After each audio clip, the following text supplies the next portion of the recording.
জয় গুরু। ইষ্টপ্রাণ দাদা ও মায়েরা, আজ শুভ বৃহস্পতিবার। আজ এই পুণ্য দিবসে জেনে নেব শ্রী শ্রী বড়মার মাতৃদেবী শ্রী শ্রী ঠাকুর ও শ্রী শ্রী বড়মার মধ্যেকার এই কাহিনীটি কি ঘটল এবারে বিস্তারিত। কৃষ্ণপ্রসন্ন ভট্টাচার্যের পুত্র গুরুপ্রসন্ন ভট্টাচার্য আশ্রমেই মানুষ।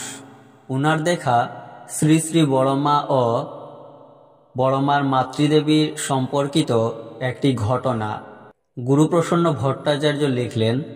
শ্রী শ্রী বড়মার মাতৃদেবীর কথা কিছু না বললে বড়মার বিষয়ে বলা অপূর্ণ রয়ে যায়। বড়মার মা অত্যন্ত মিষ্টি মানুষ ছিলেন। গায়ের রং কাঁচা হলুদের মতো, দীর্ঘ চেহারা। পাবনা শহরে তিনি যে বাড়িতে থাকতেন সে বাড়িতে আমি গেছি। প্রায়ই তিনি শ্রী শ্রী ঠাকুরের কাছে আসতেন। পূজ্যপাদ শ্রী শ্রী বরদার কাছে একবার শুনেছিলাম একটা ঘটনা। পূজ্যপাদ শ্রী শ্রী বরদার বয়স তখন খুবই কম, 14 থেকে 15 হবে। দুপুরবেলা ঠাকুর ভোগের পর ভাই বোনেরা সকলে মিলে আহারে বসেছেন। শ্রী শ্রী বড়মা পরিবেশন করছেন।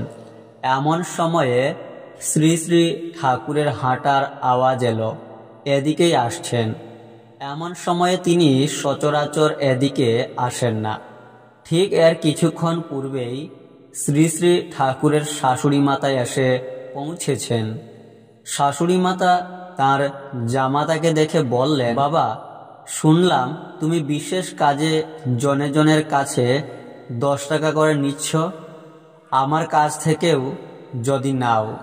এই কথা বলছেন আর কুঁচর থেকেও খুলছেন। শোনা মাত্র শ্রী শ্রী ঠাকুর নতজানু হয়ে শাশুড়ি মাতার দিকে অঞ্জলি বাড়িয়ে দিলেন। পূজ্যপাদ বরদা একদিন গল্প করতে করতে বলছিলেন, গ্রহণের এমনতর স্বর্গীয় ভাব কখনো দেখিনি। দৃশ্যটি দেখে ভাবাবেগে 2 চোখ জলে ভরে গেল। যেন ওই 10 টাকার জন্যই কাজটি আটকে গিয়েছিল।